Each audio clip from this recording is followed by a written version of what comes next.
Welcome to episode 82 of Driving Forward Podcast. It's Thursday, May 14th. Whether you're joining us live or listening on one of our 18 platforms, including Wreaths Across America Radio, where we broadcast every Tuesday evening from 7 to 8 p.m. Central Time, we appreciate your support. If you can carve out a few minutes tomorrow, I hope you'll join us in tuning in to what may be the final episode of Word on the Street with Trey Griggs and the crew. While there's still a bit of uncertainty if it will be their last episode, it is their last episode for the foreseeable future. This show's been a constant over the last 5 years, born during a time when the world kind of felt upside down. It gave a lot of us something steady, something real. And for me, it wasn't just a podcast, it was a spark. It helped inspire the launch of this very show and raise the bar for what industry conversations could look and feel like. Trey and the team have given this community a lot. Their passion, consistency, and heart will leave a lasting mark. And I've got nothing but respect for all of them. I'll be doing my best to tune in live, although tomorrow's a really big day for our household. My son, he's graduating college, and as you can imagine, emotions and our schedules are running really, really high. There's a lot going on around here. But whether I catch it live or not, I just want to say thank you to Trey and the Word on the Street family. You have made a difference. Next week, we are swapping it up. We're doing something we've never done before. The amazing Sharm Chalaya. You know him from so many places, but foremost as the sales director of greenscreens.ai. We'll be flipping the chairs, and Sharm's interviewing me. That flips the lid. I've known Sharm for some time and come to know him as a friend. We're going to make his vision come to fruition next week, and I'm really excited about it. For the following 3 weeks, I'll actually be out, and Robert Bain will be filling in. Stay tuned for guest information, and also keep an eye out on all social media, and I'll drop a few pics as to where in the world Nate actually is.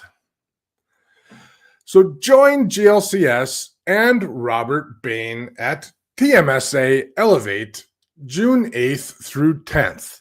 We're excited to be a partner with TMSA, and Bain is there speaking on elevating your personal brand, which, as the strongest man in logistics, he's done an excellent job executing just that.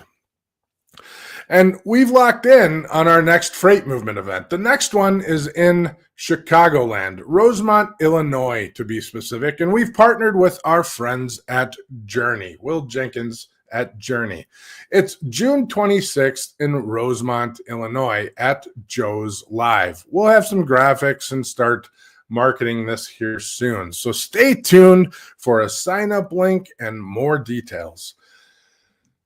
So unlike some of our guests, I haven't known this one very long. We had a great call a couple weeks ago, and I feel like we're kindred spirits. And I'm excited about our discussion today. Some people talk about grits. Pam Polyak lives it. She's not just a third-generation trucking boss. She's a freight wizard, with steel in her spine and receipts to back it up. She's the CEO of Polyak Trucking, founder of her own consulting firm, and the reason more than a few small carriers are still standing today. Born in the business, sure, but she didn't ride the coattails. She ripped off the tag, rebuilt the rig, and drove it like hell. While the rest were playing it safe, Pam was out there moving freight, fixing what's broken, and proving load after load that she runs the show. She's battled bias, built a legacy, raised a daughter, and turned compliance into a competitive weapon. Now, she's showing the next generation how to survive, lead, and win without apologies. She's fire, she's freight, she's Pam freaking Polyak. And this is Driving Forward. Pam, welcome to the show. Thank you, sir. I love that intro. I appreciate tried something different. So I feel like that's the level of energy I want to bring. So, wanted to step it up a little bit. Love it. Love it. Thanks super excited to have you on. So super excited to have you on. And to be honest, we talked a little bit a couple months ago at Manifest, but really got to have a call a couple weeks ago. And I did mean that truly, kindred spirits. So I felt like we were jiving on our call. So agreed. We both care about the same thing. There's no doubt absolutely. Absolutely. So let's kick this off. You grew up in the shadow of a family business. And when did it stop becoming your father's company and start becoming your own? The day I became full-time. I tell people that although I worked for 15 years under Dad, I tend to tell people at certain points that he was never really my boss. Oh. Started in the beginning, we were kind of hot and cold. Dad was a little bit more even keeled than I was. I was certainly, and I will own it, a little hot tempered and just kind of wanted to prove myself from day one versus letting the process of showing my work prove itself. And so it wasn't long before Dad and I were able to kind of balance each other out. And I started making decisions. I started doing the hiring, and that kind of changed the process of how, the drivers and the employees were seeing me, even though Dad was there. And then I started taking over customer accounts, and it just kind of happened naturally over the 15 years Dad and I worked together in the same office. No, fair enough. I get that. So was there a moment that you felt like, I'm not just in this, I was built for this? My first sale, my first big, dedicated lane sale. I was still in college going for my graphic design degree. So I was working part-time for Dad and doing graphic design school. And I made my first big multi-million-dollar contract. And I looked at Dad and I said, I don't want to do art anymore. I'm done. And he goes, well, you're going to finish your degree. Okay. So then my senior year of college, I ended up just taking a lot of elective business courses. So it worked out well, but I knew as soon as I got that first sale, I was like, this is awesome. Created that relationship that I still have today. And that was 20 years ago. The guy had that contract. He actually texted me. He's like, I'm going to be in town. You want to meet up? It's like, that's what this is about. Although technology has changed this business a lot in the last 20 years, those relationships are still important. They're still the core of the business. I mean, I write about it all the time. Even though I run a technology company, even what we do, the core of what we do is still the relationships. If you don't have the relationships, then the technology is just going to sit there idle. Yep. The relationships will save you as long as they're the right relationships with the right people. Absolutely. Yeah. Foundation of everything in this industry. I don't see that changing anytime soon. And frankly, if that ever changes, I think I need to retire. So, and thank goodness I'll be at the age that I can retire. So, because I don't think it'll happen in the next 10 years. So yeah. Well, we take a lot of pride in that. A lot of pride in the relationships that we do have, beyond just entering a number into an Excel sheet and submitting a bid. I would much rather have conversations and talk to people and meet people and have those face-to-face relationships. I want to know about the wife and kids. I want to know about, what's going on so that we can always be on the same page, because things are going to happen that aren't always the best. We're going to be late for a load. That happens, right? But they need to keep that trust and keep that relationship going. So it's very important in this industry. Yeah, absolutely. So what values did your father or grandfather pass down that you find yourself protecting or protecting at all costs even? I mean, what's kind of the core values that they passed down? I would say people in general, right? People, we want to protect people, whether it's the drivers, whether it's the customer, whether it's whatever. There's people on the other side of the steering wheel, the other side of the computer, the other side of whatever. They're going to have good days, they're going to have bad days. And if we treat people like we want to be treated, although stereotypically we might take that phrase different ways nowadays, but like Sure. we want to do good, we want to be good. Are we going to say, am I going to sell you something to say I'm 100% always the best? My drivers are 100% perfect. We never fail anything. We're never late. No, that's not realistic. I'm not going to lie to anybody. I'm going to value you as a human the same way I want to be treated and talked to and have conversations when things go wrong rather than just getting screamed at or something like that. So it's the value of just recognizing that there's people on the other side, even though we're using 3PL systems or we're using whatever it is, there's still humans on the other side who have emotions and big days and bad days and off days and things like that. And they have pressure too. When we do something wrong, we understand that the ripple effect can keep going, right? We're late for a load. It set off the production line. It screwed up drivers on some outbound freight, whatever it is. There's usually a ripple effect. And it's thinking outside the box to understand that there is a full story that's happening when we let them down, when we don't communicate properly, when we fail for whatever reason. It's valuing that they've got people to answer to on the other end too, and understanding and owning, if we make a mistake versus when we do it good. We're on the same team, we have the same goal. It's being realistic and valuing that there are people on the other end. Yeah, I think part of the relationship side also comes with that quality communication. You can make a mistake, but then you have to own that mistake and you have to communicate that mistake. And if you have poor communication, then that proves that you don't value that relationship very well. So Yes. you need to be able, especially in our business where poor communication can equal a lot of cost, and that cost can come in the way of dollars or pain to people. And so that's just respect to your customers, your employees, your partners, whoever it may be. And I think that's extremely important. So what do you do to enhance your communication? Is there anything in your organization that you do special around that? I have partnered with a wonderful TMS system. Anybody who kind of follows me on LinkedIn knows that I love and adore my Amos TMS system. But what they allow for us to do is when the driver registers at a stop, when he registers, at a marked delivery, that kind of stuff, a lot of that communication gets sent off automatically. And it makes a lot of the communication very clear. It sends them the message of like, hey, this is the driver assigned. If we have to change a driver, it does it automatically.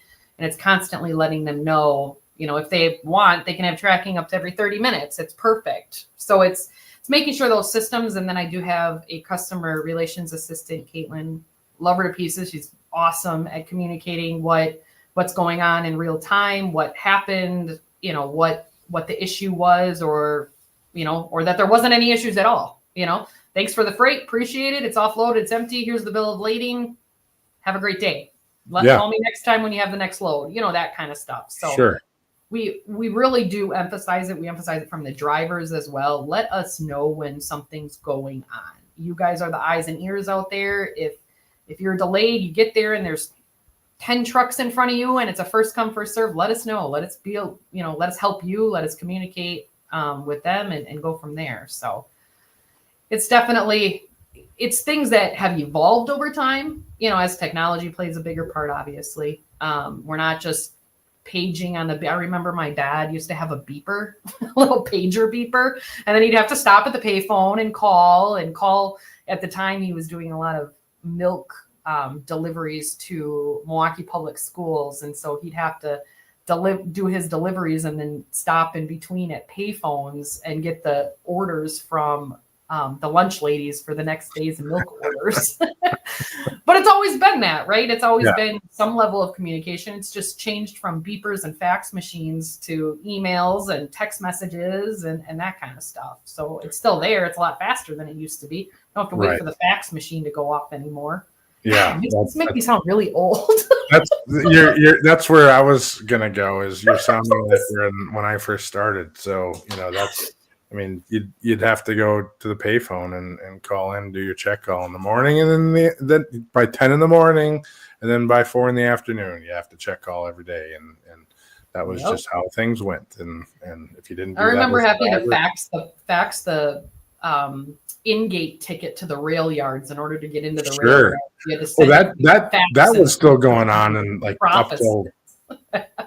When did that stop? I mean, I think I was out of intermodal, and that we were doing that in 2006. I mean, that was it took a long time. It took the rail yards a long time to get the technology in place. That's better. There was some, I think BNSF we didn't have to do that with back then. So, but outside of that, there was a lot of faxing going on the intermodal side. So that which that was 20 years ago or so, but still. So I guess it's the proof that I was in the industry that long, right? Yeah, absolutely. So I mean, it wasn't that long ago that I mean, at one time I remember going through truck stops and that was on the TVs on the wall. So that's how far I go back. So, but or you get your DAT fax in the morning. So that I remember that as well, and the old internet truck stop with the horn. So So those are all iconic things. But so running the company that bears your name, this was always something that was near and dear to me, but I never put a name of a company, or I never put my name on a company. And part of that, actually, this is part of the reason, but running the company that bears your name, what kind of pressure does that bring on a personal level? Ooh. Well, first and foremost, it's probably the reason why this left ring is empty. I will not change my last name. I don't have any urge to do that. So I guess from a visual standpoint, it is usually empowering, but pretty early in my career, it was very quick for people to be like, "Oh, your husband's the owner, right? You're just the wife." First of all, I'm not married. Second of all, cool. You know what I mean? Like it. And then when I became owner, I would even have people making comments like, "Oh, so does like your brother own it?" Nope, just me, myself, and I. Mm-hmm. I find it empowering now. I guess in the beginning it was a little scary. It was a little like, oh crap, I can't screw this up type scary. But then, at the end of the day, it's like, this is it. It reminds me of what it was, what it's been, what my dad created, the morals, the ethics, the values, all of that. We have in our hallway a huge nod to like the past, and we have my grandpa's old ice cream truck that sat in front of my dad's house growing up when he was little. We've got that blown up, and next to it we've got one of the trucks that my dad had that was parked next to the house that I had growing up. And then we've got the new trucks, and we've kind of got it all staged out, and a huge nod to history. It's like, I wouldn't be where I am today without what they created. I don't shy away from that anymore. And I think at first I tried to separate it in terms of like, well, yeah, my dad is the owner. Okay, fine. I'm the boss's daughter, that kind of thing at first. And now I'm like, yeah, look what we've got. Look what my dad did to my grandpa's company, and look what I've done to my dad's company. And we're not the same in terms of that. My grandpa was pretty old school. My grandpa passed away, I think it was like 4 or 5, so I was pretty young. It's my understanding that he probably wouldn't have been a fan of a woman being the owner of the trucking company, if I'm being fair and honest.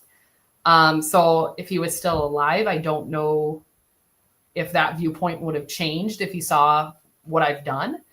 But I still try every day to make him proud, even if I'm not exactly what he would have thought would have happened when he started it, and how it looked like and what he thought. But pray every day I'm making him proud, just like I do for Dad. And Dad loves the business. I mean, we've had so many conversations about it, and he's good with where I'm at with it. He's good if I change it, if I do something different, if I keep growing it, if I expand it, if I shut it all down. I mean, Dad and I are on the same page all the time about what the future could hold and what, a fourth generation could look like, what, if it's possible, if that's what I want, that's what my kid wants. We'll see what the future brings on that.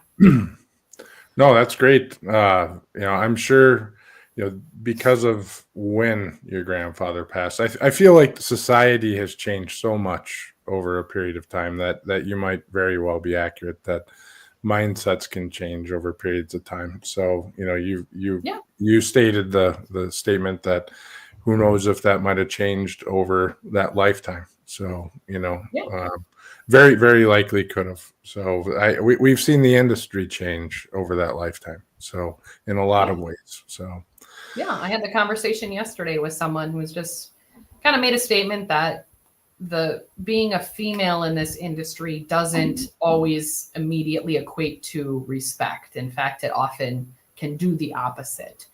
And so, although I don't like playing the card, I don't like talking about, I'm a woman, but I love all the movement, the women in truckings, the women in motion, all of that. I'm all for it 100%.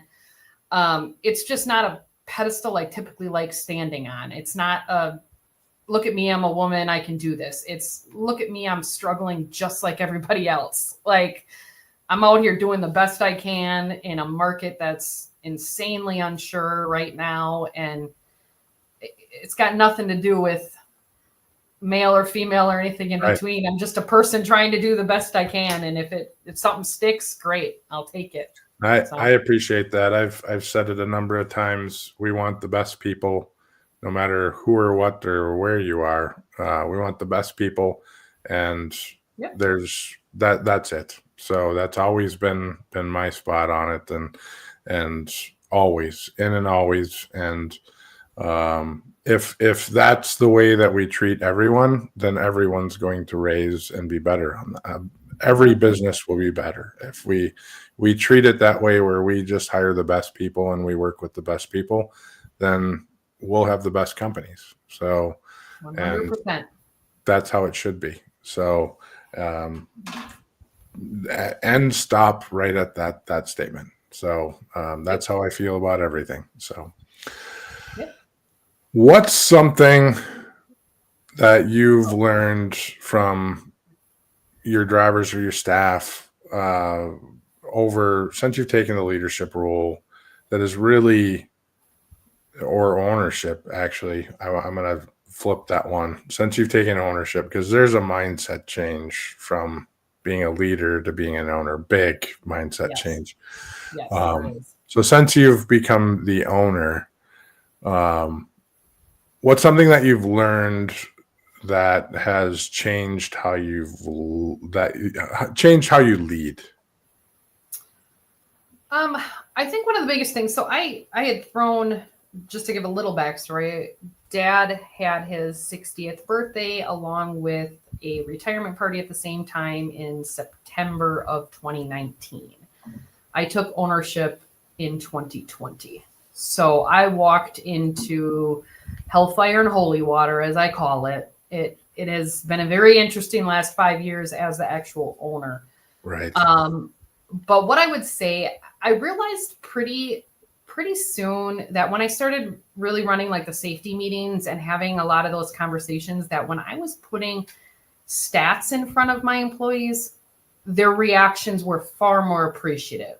It wasn't what Pam wants, or wasn't what Pam needs, or it's not what Pam's seeing. It's this is what we're seeing in the market. This is what Polyak Trucking is seeing.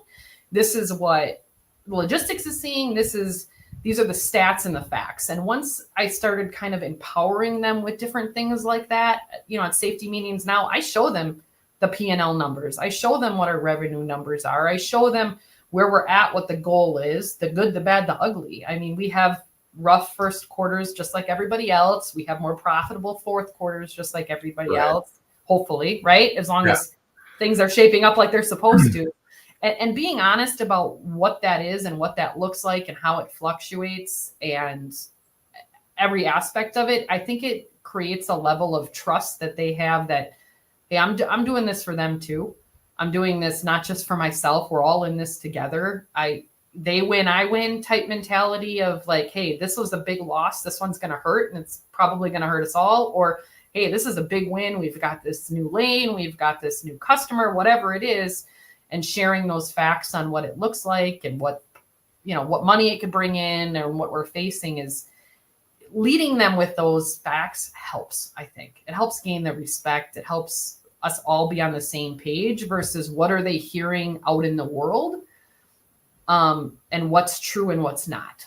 There's a lot of people out there who can spew anything, and make a post about anything and claiming it's facts.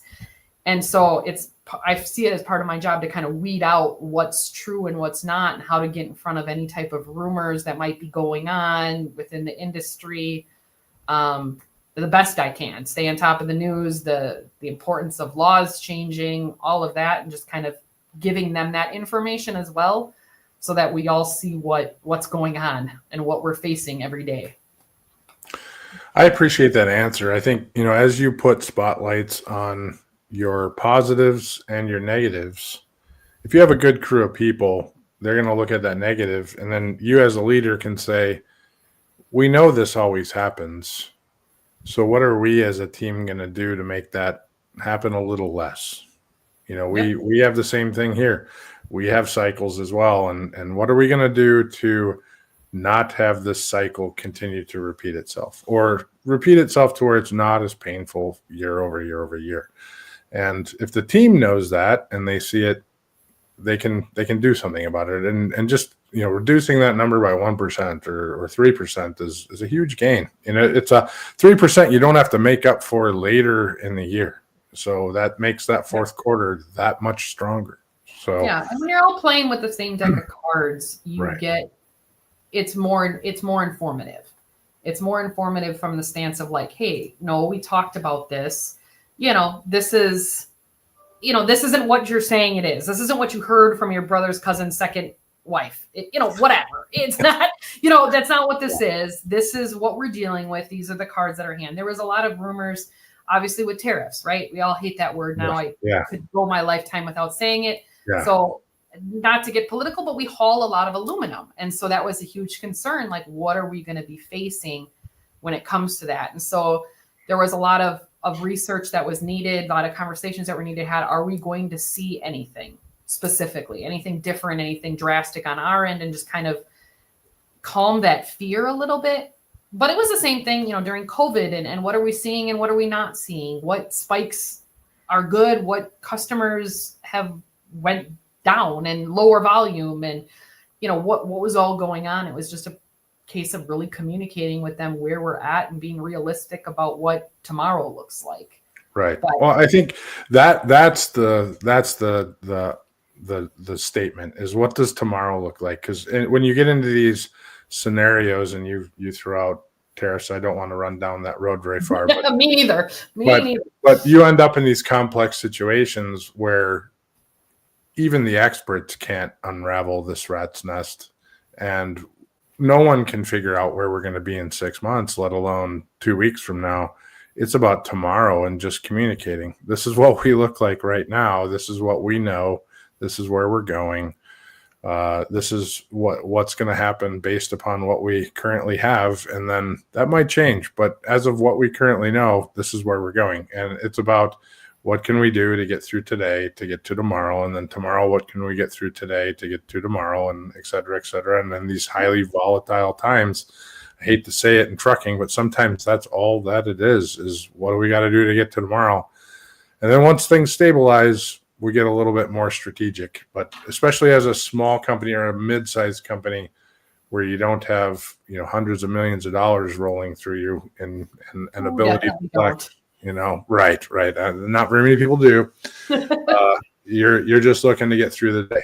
So, I don't mean to simplify it, but truly, In a lot of cases, that's what it is. So, and I preach on facts versus feelings.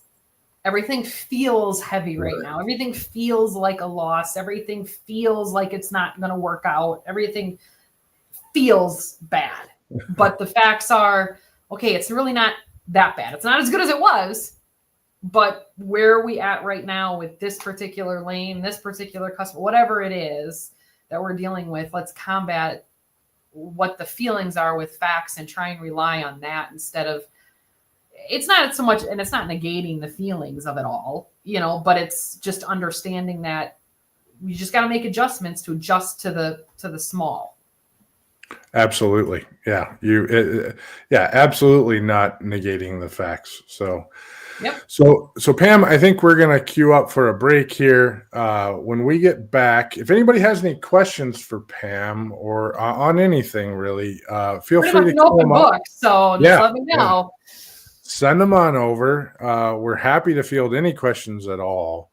So send them on over, queue them up during the break. When we get back, we're going to talk about what Pam is doing with her consulting company and where she's taking that, how she's helping out small carriers on a variety of different levels.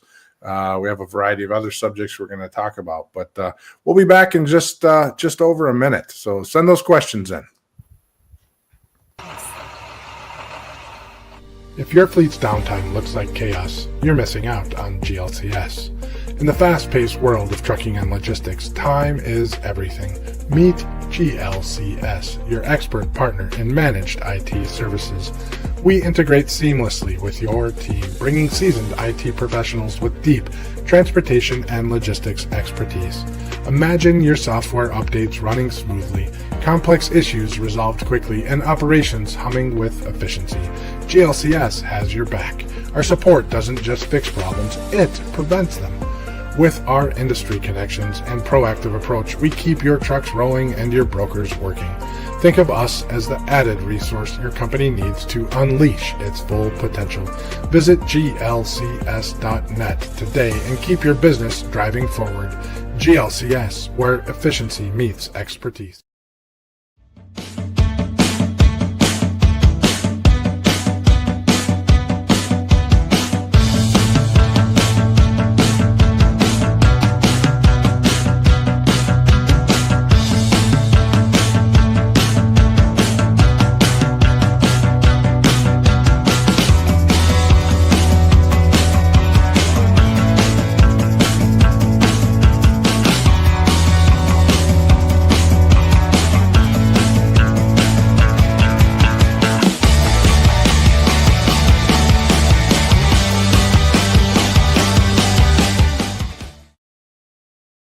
And we are back.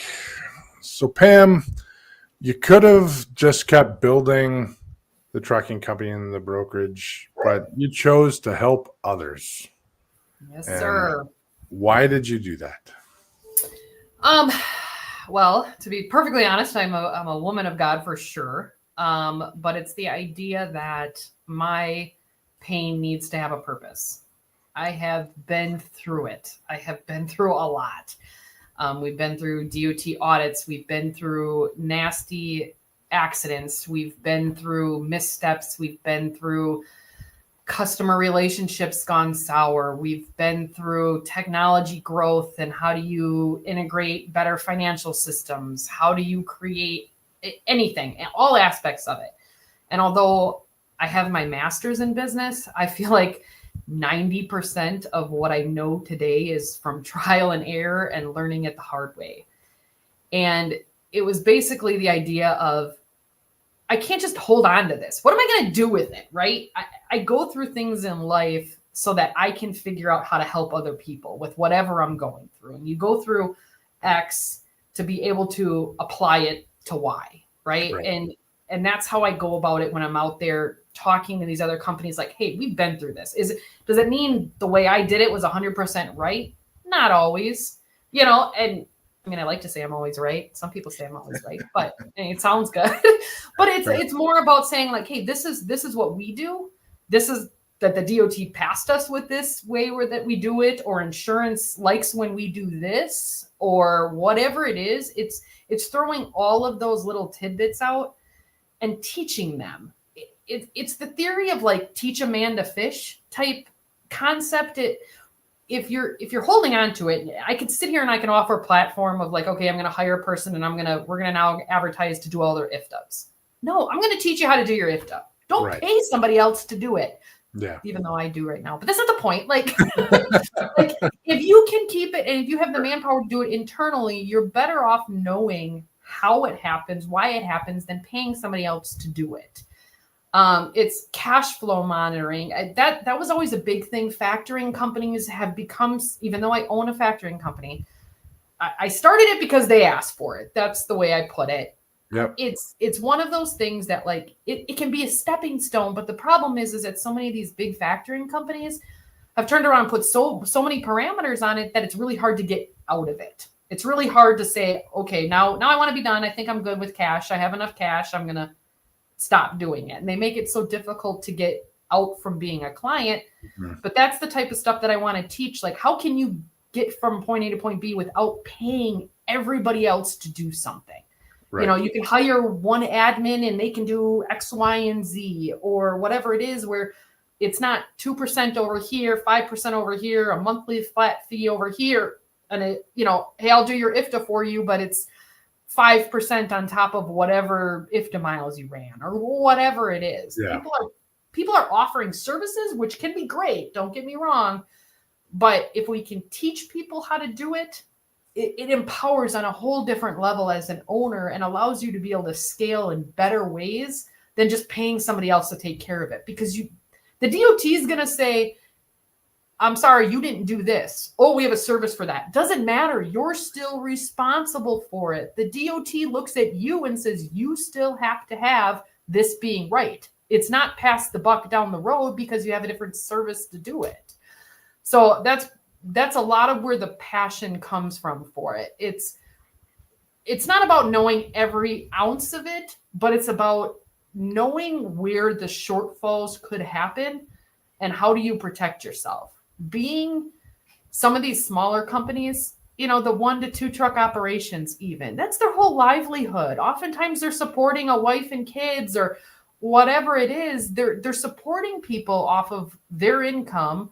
And they don't want to fail, but the entire system is designed to fail. It's designed to threaten you with a $10,000 fine on an inspection that the officer hands you casually and calls it a warning. Well, right. The fine print still says you could get fined up to $10,000. Like, and it's true. And although the DOT, you can tomato on whether they catch it or not, sometimes the threat is still there. And so that's where it's like there's such a need for it. We had such an influx of drivers coming in because CDLs were easy to get. I mean, now they at least have to have a school, but they were easy to get. A bank would give you a loan for the truck with no problem, but nobody was teaching these people how to run a trucking business. You know, you've got your CDL and you got the truck. Cool. Now what? Where do you go? How do you market yourself? What load boards should you use? What shouldn't you do? What should your qualification files look like for your drivers? What's the difference between a consortium and a clearinghouse? That's right. Nobody's out there teaching you unless you've got the 3,000 page FMCSA book memorized, you know, and so sorry, I ran on a rant. There's a lot of passion. That's your TED Talk. We're gonna do a clip on that and do the whole thing and put a TEDx up there next to you. So I think that's great. Honestly, I'm very passionate about it. I want the good guys who want to play fair and who want to win. You know, there's no reason why they can't. You know, I get from the market trend that we've got to weed out the bad. Right. But the majority of people are just good, honest people who want to make a good living, who want to send money home, who want to see the world, whatever it is. You know, they're hardworking individuals and they're putting in 14, 16-hour days. And, you know, it's not something that we should be taking lightly, even from a law standpoint or from an emotional standpoint. They don't want to fail.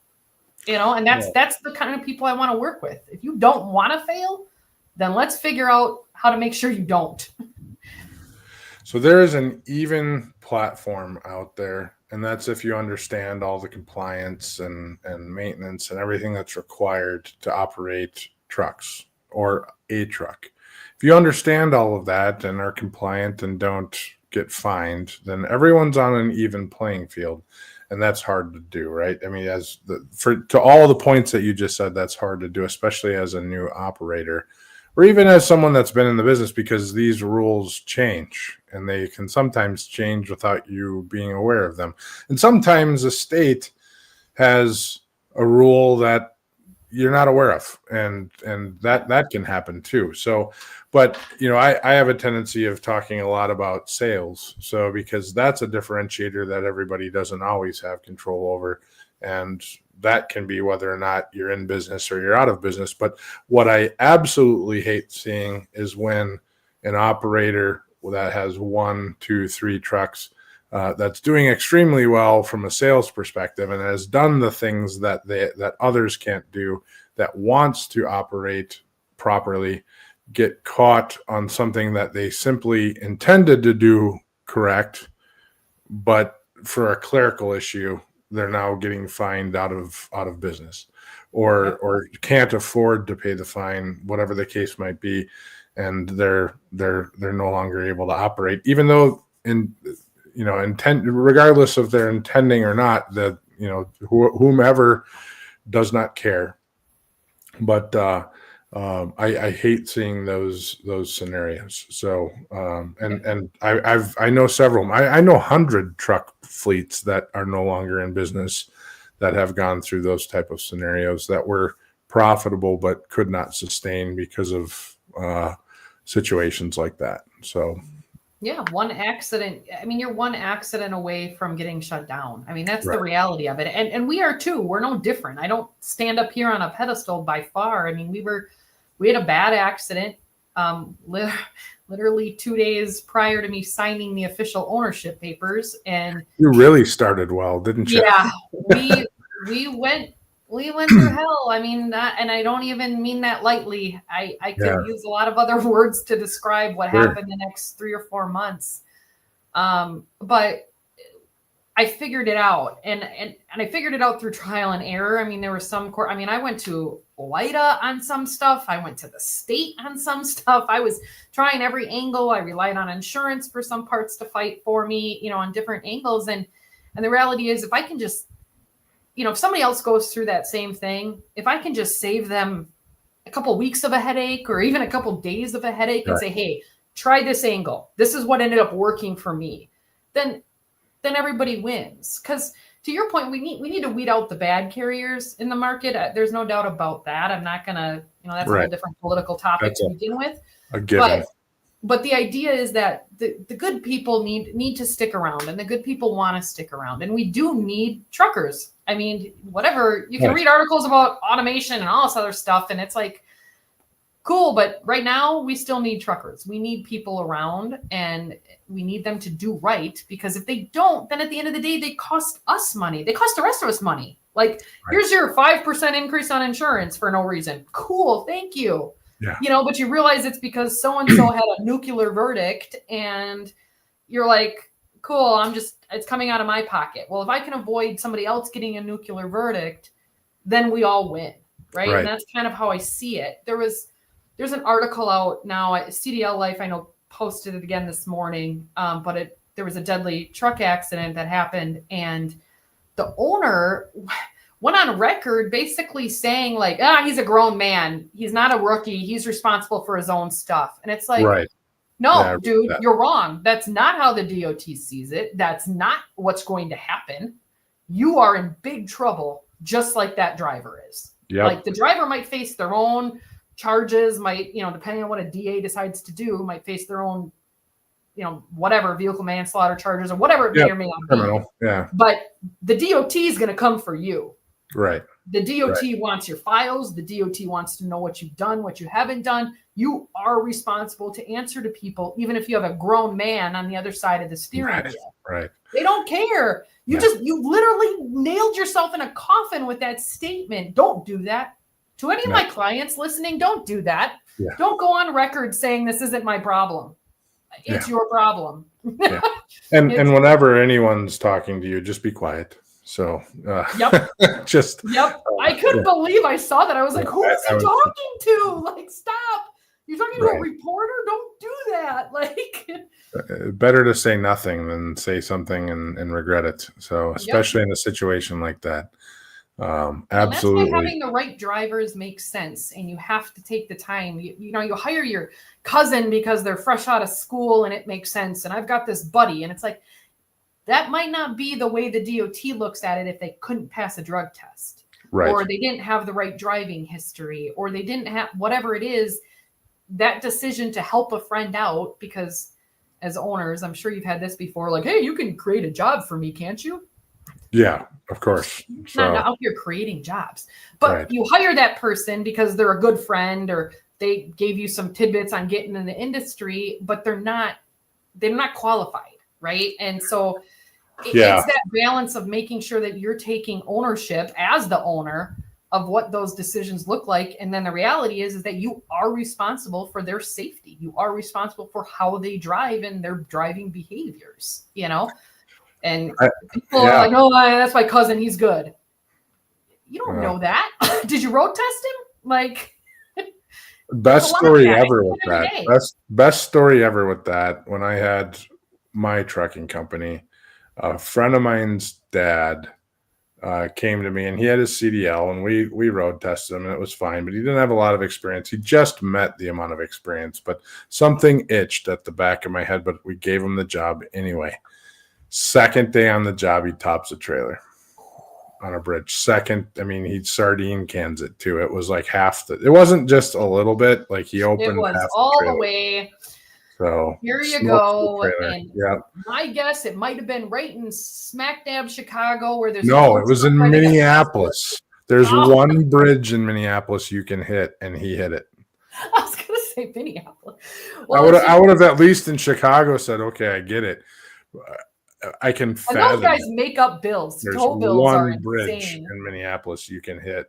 There's other bridges, but on a truck, you can make a right instead of making a left and hit this bridge. And he did it. He did it. It's the only. Yep. And I've been at that time. I'd been in the industry 15 years or so, and no one I had ever had work for me had ever hit that bridge. So. Thanks, Pam. Whatever, it is what it is. Lesson learned, right? So, but to that point, you get that itch. Always listen to your gut instinct. So, it's very important to do that. I always tell people, don't burn bridges on your way out too. Right. I tell my people and anybody who's heard don't hit them either. Any of my employees, it's like I will, if we're not working for you anymore, meaning you need something different, you need something dedicated, you need whatever it is. Like, I get it. It's cool.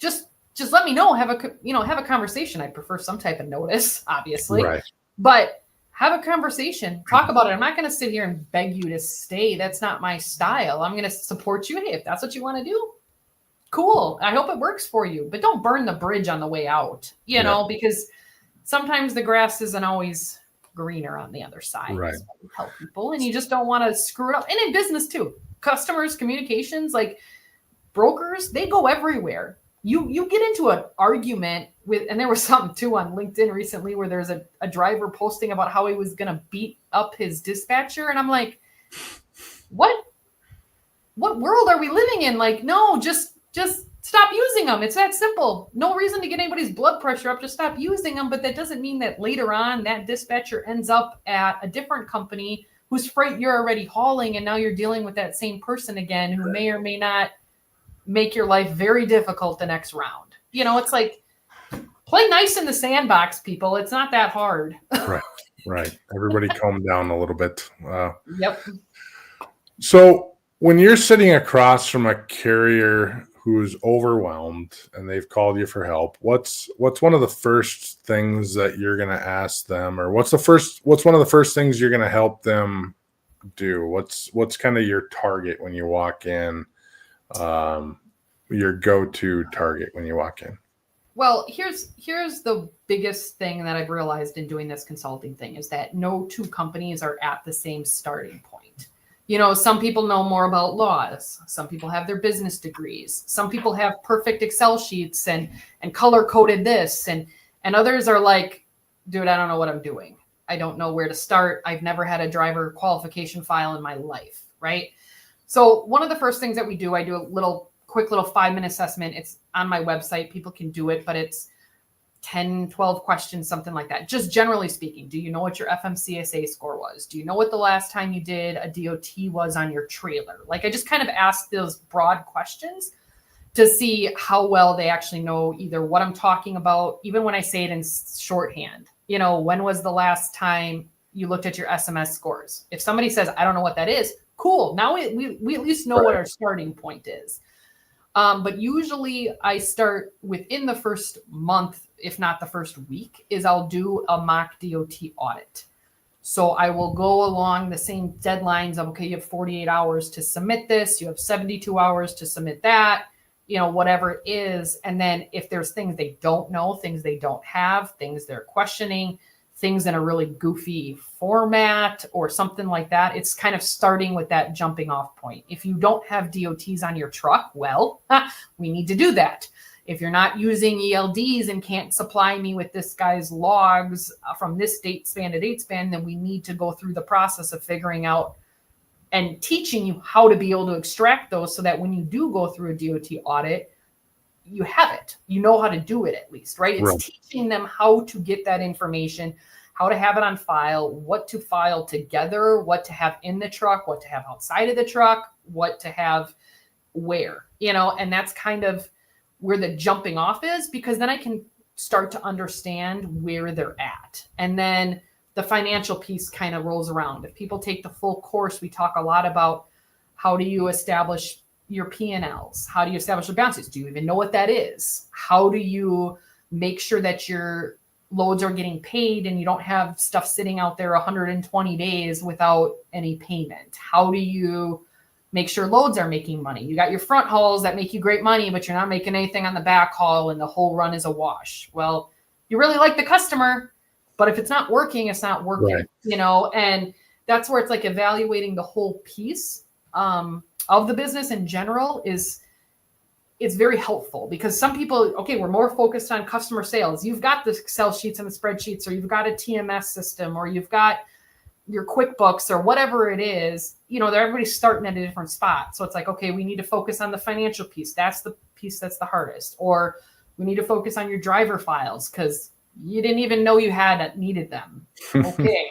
It's you and your brother running and neither one of you have done road tests or drug tests, or, it's just kind of establishing where they're at. And that's where there isn't always a one shoe fits every scenario type thing.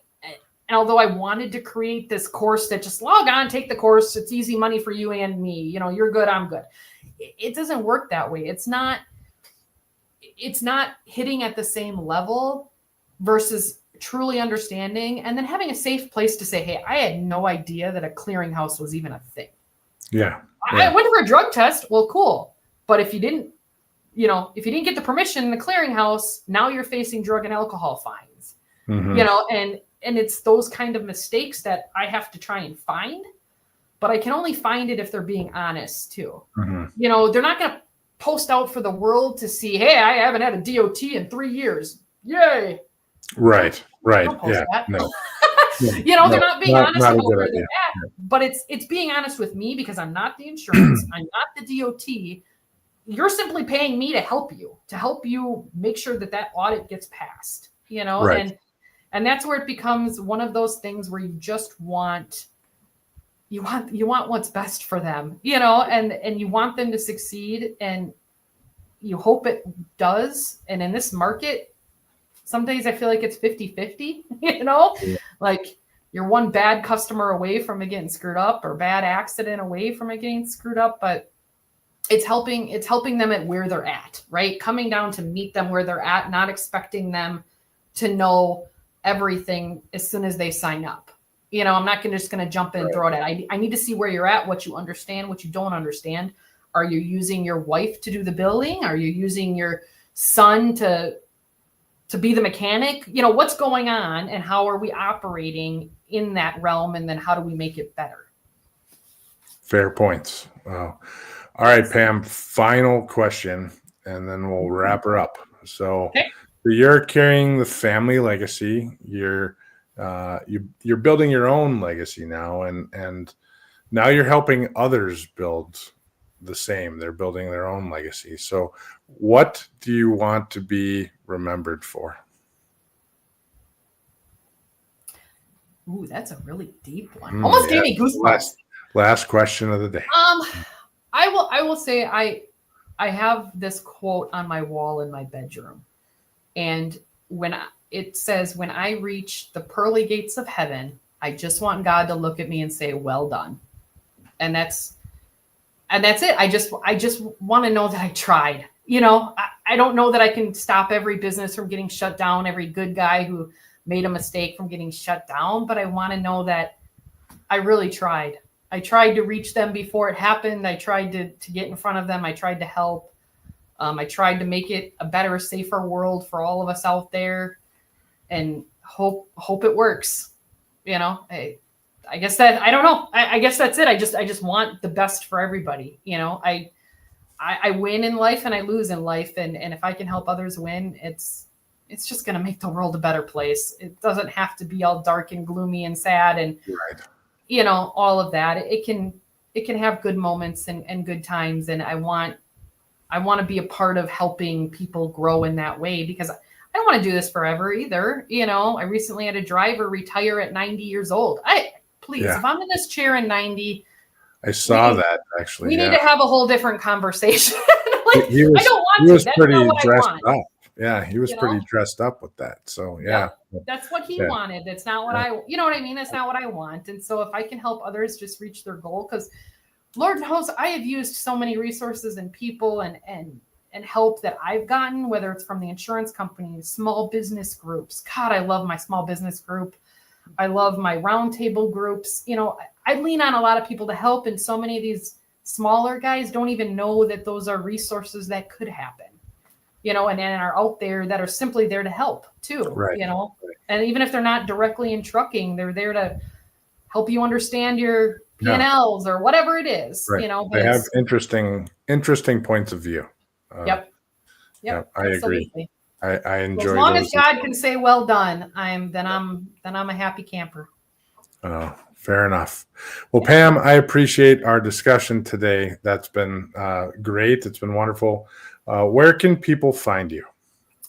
Well, the trucking website, if you're in need of trucking services, that's just polyaktrucking.com. If you're interested as a small business, typically focused on 1 to 10, but certainly open to any conversations even larger than that from a compliance standpoint, from a fleet management standpoint.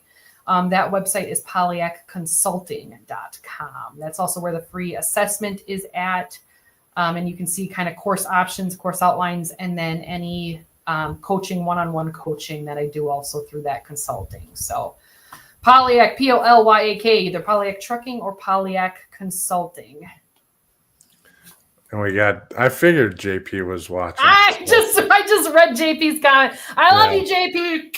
I will tell you a story. I knew him. I don't know. JP, you'd probably be able to answer this a little better. This was probably 15 years ago when I met JP. That's about how long I've known him. So we worked at Walbon together. So, but it's been a minute. So absolutely. Great guy. Been a long time. So, but we may have known each other longer than that. Now I'm thinking about it, but we've known each other a long, long time. So yes. And that's what this industry is. You can make relationships that last a very long time. Very long time. I have people at GLCS that I've worked with for 30 years. So we're close to that, 25. So, but well, Pam, I appreciate it. You're welcome on anytime. I look forward to future discussions because this has been great. I can't believe that we haven't interacted in some way, shape, or form thus far, but I Thank truly you for do look having me. forward I to appreciate future it. conversations. So, once again, look forward to the chat and Broker Carrier Summit in Orlando. You already signed up, so Yes, that'll be absolutely. great. So, Absolutely. excellent. Well, thank you for having me. Yeah, Appreciate beautiful. All right. Well done, Pam. So there's a difference between running a business and carrying one. When you carry one, it shows up in your voice and in your sleep, in the way you can't ever fully clock out, or even when you want to, because it's more than invoices and freight. It's in your name. It's your people. It's your responsibility. And when things go wrong, you can't just point a finger. You're the last line of defense. That weight isn't for everyone. But if you're still here, still building, still trying, still leading through the chaos, you're not alone. Most people will never understand what that takes. The pressure, the doubt, the gut punch decisions, the nights you stare at the ceiling, wondering if you're still that right person for the job. But here's the truth. Leadership was never meant to be easy. It's not supposed to feel comfortable. It's not supposed to cost something. So that's what you build. Actually, so that's what you build actually means something. So for anyone out there who's tired, stretched thin, wondering if they still got it, you probably do. Just remember, it's not about doing it all perfectly. It's about showing up every day with your eyes open and your hands on the wheel. That's what this industry does. This industry drives you forward. We'll see you next week. Stay curious, stay informed, and keep pushing the boundaries of what's possible. Until next time, drive forward with purpose and innovation. Thanks for watching.